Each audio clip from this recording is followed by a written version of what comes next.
Hello students, आज हमारे dissolution का 5th डे है, डे 5।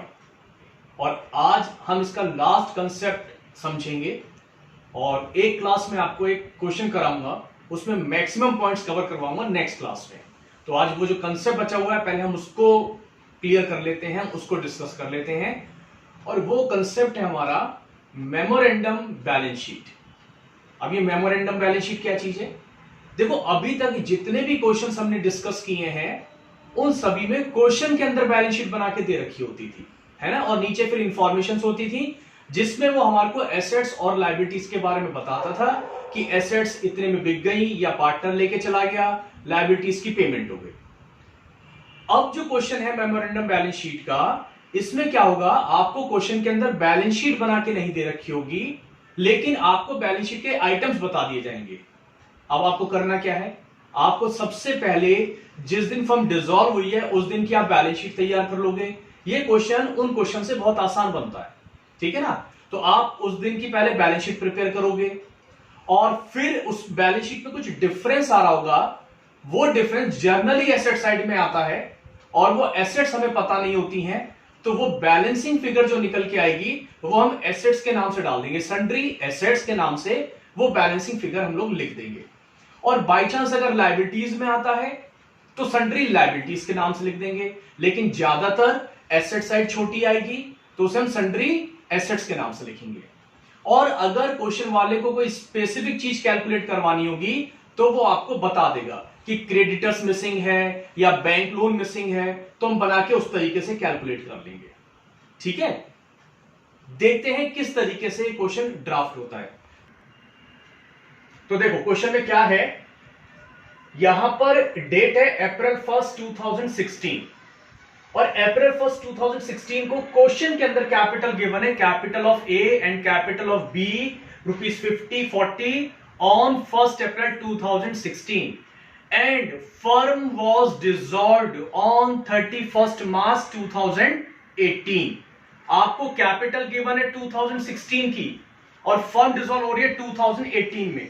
तो यहां पर देखो, ये मैंने डायग्राम से बता रखा है 16, 31 मार्च 17 और 31 मार्च 18, यानी कि इस पॉइंट पे आके आपकी फर्म डिसॉल्व हुई है। ये लिखा है मैंने, फर्म डिसॉल्व, यहां पे फर्म बंद हो गई, ये 2 साल बाद। फिर क्या दे रखा है, आपको बता रखा है इन 2 सालों में ड्रॉइंग्स ए और बी के 3000 एंड 2000, प्रॉफिट कमाया था 10,000। ये फर्स्ट ईयर की इंफॉर्मेशन हो गई, ये सब क्वेश्चन में गिवन है, ध्यान देना। ऐसे ही लॉस दे रखा है सेकंड ईयर में, firm incurred ₹20,000 loss and drawings of A and B ₹7,000 and 8,000 respectively. तो 2 साल बिजनेस चला, दोनों साल का प्रॉफिट और लॉस क्वेश्चन में दे दिया गया, दोनों साल के ड्रॉइंग्स दे दिए कि पार्टनर ने कितने कितने पैसे विड्रॉ किए। हमें बैलेंस शीट क्वेश्चन में गिवन नहीं है, एक दो इंफॉर्मेशन गिवन है, ये दे रखी है क्रेडिटर्स 5,000 के एज ऑन दैट डेट, मतलब 31 मार्च 18 को, and assets realised at 20% less than book value. ये एसेट्स बिक गई हैं एक्सेप्ट कैश, और उस दिन कैश है हमारे पास 20,000 का। ये कुछ हमारे पास 2-3 इंफॉर्मेशन है। तो आप देखो, इसमें क्वेश्चन के अंदर बैलेंस शीट गिवन नहीं है, तो बैलेंस शीट कब बनाएंगे, जिस दिन फर्म डिसॉल्व हो रही है। फर्म डिसॉल्व कब हो रही है, 31 मार्च 2018 को हमें बैलेंस शीट बनानी है, क्योंकि हमें कैपिटल पता पड़ेगी तभी हम आगे बढ़ पाएंगे। कैपिटल हमें कब की दे रखी है, यहां पर दे रखी है अप्रैल 1 16 की। प्रॉब्लम यही है कि कैपिटल हमें 2 साल पहले की दे रखी है और बिजनेस 2 साल बाद बंद हो रहा है। तो हमें करना क्या है, जिस दिन फर्म डिसॉल्व हो रही है, बिजनेस डिसॉल्व हो रहा है, उस दिन की हमें कैपिटल कैलकुलेट करनी है। वो हम आसानी से कर सकते हैं क्योंकि हमारे पास 2 इयर्स की डिटेल्स हैं कि कैपिटल में क्या क्या चेंजेस हुए हैं, कितना प्रॉफिट कमाया, कितना लॉस कमाया, कितने विड्रॉ किए पैसे। तो आप सब जानते हो, प्रॉफिट कैपिटल को इंक्रीज कर देगा, प्लस कर दूंगा, लॉस कैपिटल को डिक्रीज कर देगा, माइनस कर दूंगा, ड्रॉइंग्स कैपिटल को डिक्रीज कर देंगे, कैपिटल में से पैसे विड्रॉ कर लिए, माइनस कर दूंगा। तो जब 2 साल के डाटा को मैं एडजस्ट कर लूंगा तो मेरे को कैपिटल पता पड़ जाएगी एज एट 31 मार्च 18, और जैसे मुझे कैपिटल 31 मार्च 18 की पता पड़ेगी, मैं इस दिन बैलेंस शीट बना लूंगा और बैलेंस शीट बना के कोई मिसिंग वैल्यू होगी उसको फाइंड आउट कर लेंगे। देखते हैं कैसे। मैंने यहां पे किया हुआ है। तो वर्किंग नोट 1 में हमने लिखा सबसे पहले कैलकुलेशन ऑफ कैपिटल किस दिन, एज ऑन 31 मार्च 2018, मतलब 2 साल बाद कैपिटल कितनी है। आपको ओपनिंग कैपिटल गिवन है, मैंने लिख दिया ओपनिंग कैपिटल बोलो या कैपिटल एज ऑन अप्रैल 1 2016 बोलो, ठीक है। 50 गिवन थी और 40 गिवन थी। मैं आपको बता रहा हूं ये जो ऊपर की चीज मैंने लिखी है ये आपको क्वेश्चन के अंदर गिवन है, ठीक है। उसके बाद प्रॉफिट गिवन है फर्स्ट ईयर का, तो मैंने प्रॉफिट लिखा, रेशो गिवन नहीं है, इक्वली डिस्ट्रीब्यूट कर दिया, 5000 5000 कैपिटल प्लस हो गई। उसके बाद नेक्स्ट ईयर में लॉस गिवन है, लॉस से कैपिटल डिक्रीज, तो मैंने ब्रैकेट में लिखा है, आप यहां माइनस का साइन भी लगा सकते हो, मैंने ब्रैकेट में लिख दिया 10,000 10,000 क्योंकि लॉस 20,000 का गिवन है, तो प्रॉफिट लॉस लिख दिया।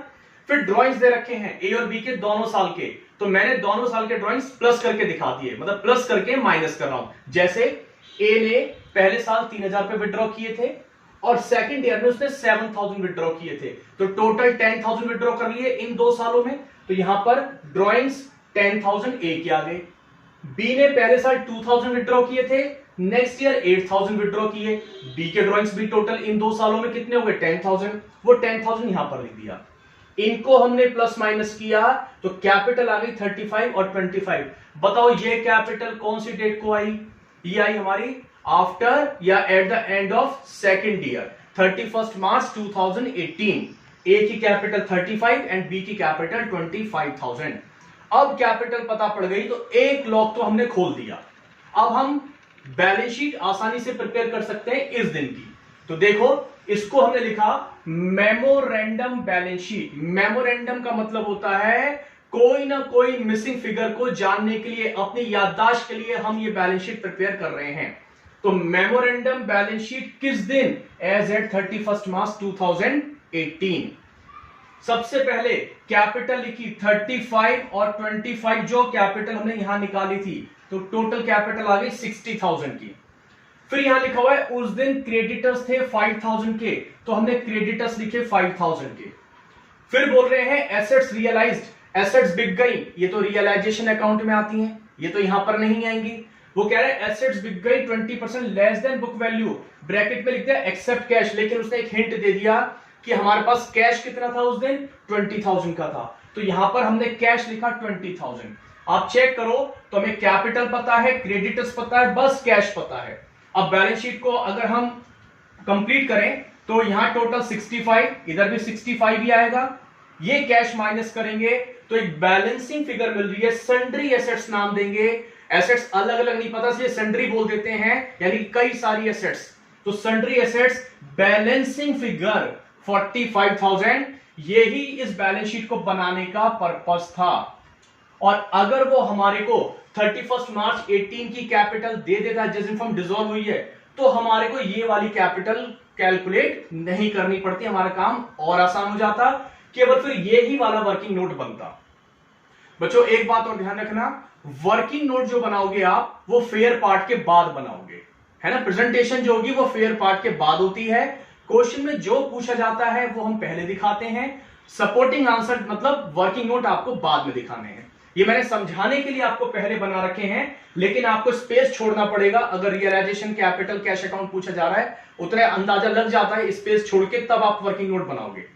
फिर रियलाइजेशन अकाउंट मैंने बना के दिखाया क्योंकि क्वेश्चन में सिर्फ रियलाइजेशन मांग रहे हैं, तो ये फेयर का पार्ट होगा आपका। ये सिंपल है बस, अब इसमें कोई दिक्कत नहीं। मुझे केवल आपको ये बात समझानी थी कि मेमोरेंडम बैलेंस शीट कैसे बनाई जाती है। आगे का काम तो वही है जो आपने पीछे की क्लासेस में सीखा है। अब कैसे करते थे, एसेट्स 4 स्टेप थे, एसेट्स को ट्रांसफर करो, एसेट्स के नाम पे केवल सन्ड्री एसेट्स हैं, 2 सन्ड्री एसेट्स 45,000, पहला स्टेप कंप्लीट। लायबिलिटीज को ट्रांसफर करो, लायबिलिटीज के नाम पे क्रेडिटर्स हैं, बाय क्रेडिटर्स 5,000, दूसरा स्टेप कंप्लीट। क्या ट्रांसफर नहीं करते थे, पार्टनर्स का कैपिटल, पार्टनर्स का लोन, कोई प्रॉफिट लॉस रिजर्व और कैश बैंक, ये हम पिछली वीडियोस में कवर कर चुके हैं। उसके बाद 2 स्टेप कंप्लीट। अब जो नीचे इंफॉर्मेशन होंगी एसेट और लायबिलिटीज की, अगर एसेट्स के बारे में बोलेगा हम उसे प्रॉफिट मानेंगे, फायदा मानेंगे, और फायदा किधर आएगा, बाय साइड में, नाम या तो कैश या पार्टनर। लायबिलिटीज के बारे में कुछ बोलेगा लॉस मानेंगे क्योंकि पैसे जाते हैं, टू साइड में कैश या फिर पार्टनर। अब देख लेते हैं वो कह रहा है एसेट्स रियलाइज्ड हुई 20% less than book value. Assets के बारे में बोल रहा है, मतलब बिक रही हैं, कम पे बिक रही हैं। अरे कम पे बिक रही है कोई बात नहीं, मैंने बोला पैसे आने चाहिए बस, चाहे 1 रुपया आए, फायदा मानते हैं। तो यहां पर बाय साइड में, फायदे बाय साइड में, बाय कैश ब्रैकेट में एसेट्स 20% कम करके लिख दो। कितने की एसेट्स है हमारी? 45,000 की थी ना ये, इस पे 20% निकाला, ये आया 9,000। 9,000 रुपए कम में बिकी, तो 45 में से 9 हटा दो तो कितना बचा? 36,000 में एसेट्स बिक गई। बस, और तो कोई इंफॉर्मेशन है नहीं। जब सारा कर लेते हैं तो लास्ट में अगर कोई लायबिलिटी साइलेंट होती है तो उसकी पेमेंट करनी अपने आप होती है हमारे को। क्रेडिटर्स के बारे में कुछ नहीं बताया, पेमेंट हुई या नहीं हुई तो आपको पेमेंट करनी पड़ेगी। लायबिलिटी के बारे में बात हो रही है। नुकसान टू साइड में कैश या पार्टनर, पार्टनर का नाम नहीं दे रखा तो टू कैश ब्रैकेट में क्रेडिटर्स 5,000 पूरी पेमेंट हो जाएगी। बस उसके बाद आंसर निकालो। इधर का 50 में से आपने 41 माइनस कर लिए, 9,000 लॉस आ गया। बाय लॉस ए और बी में 4,500 ईच, ये हमने डिस्ट्रीब्यूट कर दिया।